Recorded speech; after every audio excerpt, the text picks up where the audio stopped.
నమస్కారం, welcome to I dream. ధర్మ మార్గం విత్ విజిత కార్యక్రమానికి స్వాగతం.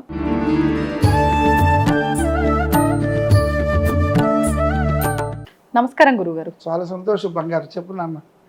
ఇప్పుడు ధర్మంగా మనం వ్యవహరిస్తే ధర్మం ఈ రోజు కాకపోయినా ఇంకా కొన్ని రోజులకైనా మనకు ఖచ్చితంగా మంచే జరుగుతుంది, ఆ ధర్మం మనకు ఫేవర్ చేస్తుంది అని అంటూ ఉంటారు. మరి దానికి ఉదాహరణగా మనకు రామాయణ మహాభారతాల్లో కర్ణుడు విభీషణుల యొక్క వృత్తాంతం అనేది కళ్ళకు కట్టినట్టుగా కనిపిస్తూ ఉంటుంది. అసలు ధర్మంగా ఉంటే మనకు జరిగేది ఏంటి, ఫ్యూచర్లో కానీ ప్రస్తుతం కానీ అధర్మంగా కనుక నువ్వు వ్యవహరిస్తే జరిగేదేంటి, నీ పరిస్థితి ఎలా ఉంటుంది అనేది చాలా క్లియర్గా అర్థమవుతుంది. ఒక్కసారి దాని గురించి మనం మాట్లాడుకుందాం. ఇప్పుడు సమాజానికి చాలా అవసరం ఇలాంటి విషయాలన్నీ కూడా. ముఖ్యంగా రామాయణ మహాభారతాలు రెండింటికి ఇతిహాసములని పేరు. ఇతి అనగా ఈ విధముగా హాసం జరిగినది అంటే ఈ రెండూ కూడా మన యొక్క భారతీయ సంస్కృతికి ఆధారమైనటువంటి హైందవ సంస్కృతి పునాది అయినటువంటి ఇతివృత్తాలు. రామస్య అయనం ఇతి రామాయణం. రాముడు నడిచిన ధర్మ మార్గమే రామాయణం. అటువంటి రామాయణ గాథలో మానవ అవతార స్వరూపుడైనటువంటి శ్రీరామచంద్రుడు రామో విగ్రహాన్ ధర్మ అన్నారు. రాముడి యొక్క మూర్తిమత్వమే ధర్మం. అట్లా ప్రజారంజకంగా పరిపాలించిన వాడు రామచంద్రుడు.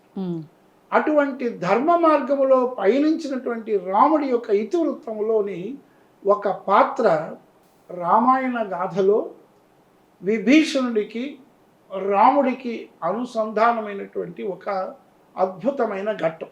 ముఖ్యంగా రాముడు శత్రువునైనా సరే సంహరించిన తర్వాత వారి యొక్క రాజ్యాలు స్వార్థపూరికంగా పొందినవాడు కాదు.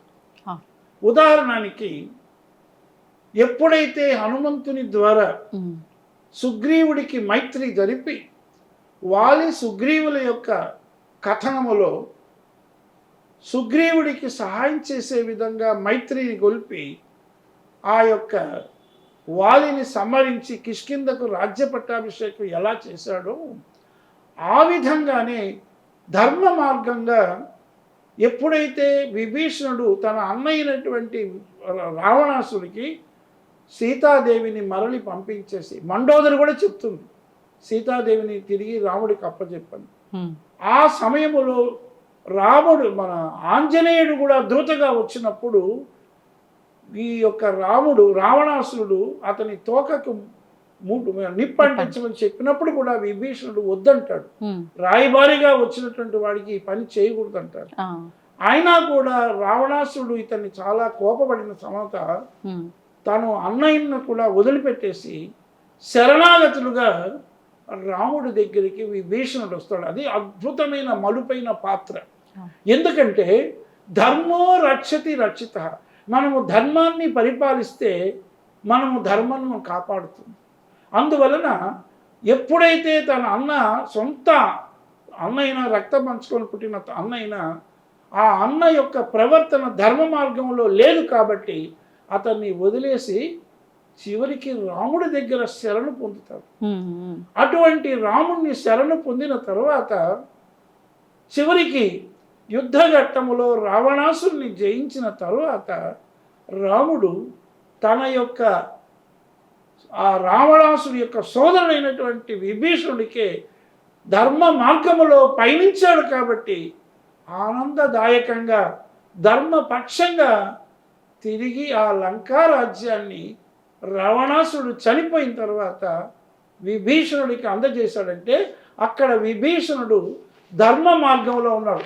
కాబట్టి మనం ఈ ఐహిక ప్రపంచంలో ఉన్న యువతకు కూడా, రాజకీయ నాయకులకు కూడా, ప్రభుత్వంలో ఉన్నటువంటి ఎంతోమంది నాయకులకు కూడా మనం చెప్పేది ఏంటంటే మనము పోయిన మనతో నిలిచేది మన ధర్మ మార్గం, రాజనీతి ఒక్కటే. కృష్ణ పరమాత్మ భారతములో మనకు నేర్పింది కూడా రాజనీతి, అదే ధర్మ మార్గం. కాబట్టి అధర్మపరులైనటువంటి దుర్యోధనుడు అలాగే కర్ణుడు చనిపోవడానికి కూడా వారి యొక్క అధర్మ మార్గం.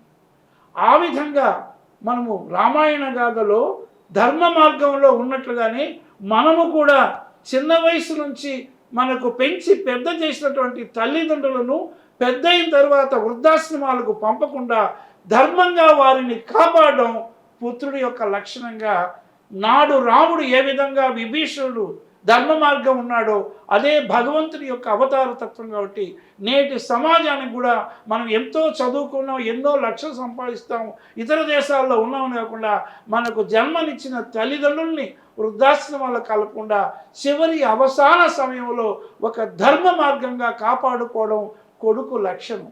అలాగే మనం ఉద్యోగం చేసేటప్పుడు కానీ రాజకీయం చేసేటప్పుడు కానీ మనము ఏది కావాలో ప్రజలకి ధర్మ మార్గంగా వారి కోసం ధర్మ మార్గంగా ప్రజా రంజకుడుగా మనం ఉండాలి.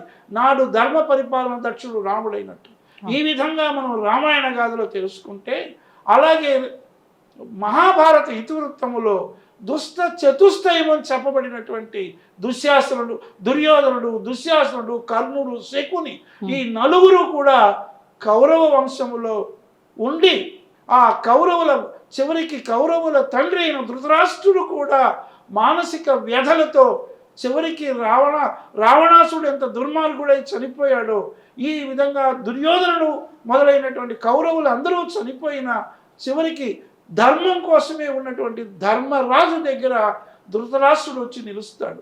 ఆ విధంగానే కర్ణుడు ఎంత దానకర్ణుడైనా తాను చేరింది అధర్మ పరిపాలకుడైనటువంటి ఆ యొక్క దుర్యోధని పక్షంలో చేరాడు. ముఖ్యంగా చెప్పాలంటే ఆ యొక్క జూదము జరిగిన తరువాత ఆ దుర్యోధనుడు, దుశ్శాసనుడు, శకుని, కర్ణుడు వీరందరూ కూడా అధర్మంగా రజస్సులైనటువంటి ఆ ద్రౌపదీ దేవిని తీసుకొచ్చి సభలో అవమానం చేసినప్పుడు కర్ణుడు కూడా ఉచితంగా ప్రవర్తించిన వాడు.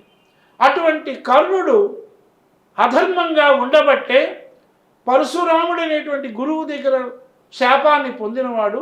అలాగే ఒక బ్రాహ్మణుడి యొక్క గోవును చంపినటువంటి వాడే బ్రాహ్మణ శాపానికి కూడా గురైనాడు వాడు. గట్టి తాను ఎన్ని ధర్మకార్య దానాలు చేసినప్పటికీ కూడా అతని గుణగణములో సూతుని చేత పంచబడినటువంటి వాడు, రాధ చేత పెంచబడిన రాధేయుడుగా అంగరాజ్యానికి దుర్యోధన వల్ల పట్టాభిషేకం చేయనాడు. అయితే ఒక్క విషయం ఇక్కడ మనము, తను నమ్మినటువంటి స్నేహితుని కోసం తన అసువులు పాశాడు. అలాగే రథచక్రము కూడా భూమిలో పుడుతుంటే కృష్ణ పరమాత్మ ఆ సమయంలో ఈవిడికి శల్యుడు రథసారథ్యం చేస్తాడు. ఆ శల్యుడు ఎవరంటే మాద్రి యొక్క సోదరుడు. ఆ మాద్రి ద్రౌపది దేవి ఆ యొక్క కుంతిదేవి యొక్క తోడికోడలు. కాబట్టి ఈ విధంగా ఆ యొక్క శాపగ్రస్తుడై కర్ణుడు చనిపోయాడు. అందుకే కర్ణుడు లేని భారతం అంటాడు. కర్ణుడే గన మొదట పుట్టినట్లు ధర్మరాజుకు తెలిసింటే భారత ఇతివృత్తం ఇంత ఉండేది కాదు. ద్రౌపదీదేవికి ఇంత అవమానం జరిగి ఆ యొక్క యూదం ఇంత జరగకపోయింటే ఇంత ఘట్టమే లేదు. 13 ఏళ్ళ అరణ్యవాసం, 14 ఏళ్ళు 14 అజ్ఞాతవాసం. అంటే దీన్ని బట్టి చూస్తే అధర్మమైనటువంటి పక్షములో వచ్చాడు. కాబట్టి కర్ణుడు ఎంత దానకర్ణుడైనా చివరికి భ్రష్టు పట్టిపోయినాడు.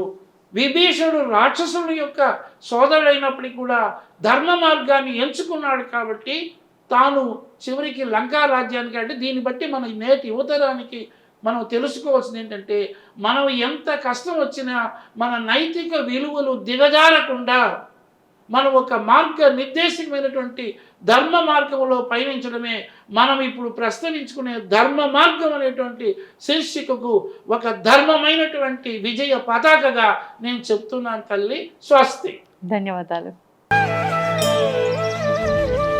తవ్వండి, తవ్వుతూనే శివలింగం సరే దాన్ని అట్లా కప్పేసేయండి, చూపించదండి. మూర్తి పూజ కాదు, సాక్షాత్ బ్రజేంద్ర నందన భగవాన్ ఉన్నారు మూర్తులు. ఏమీ ఆశించకుండా ఆరాధించే వాళ్ళు కూడా ఉన్నారా ప్రభుజీ? నిజమైన భక్తి అంటే మనకు తెలియదు కాబట్టి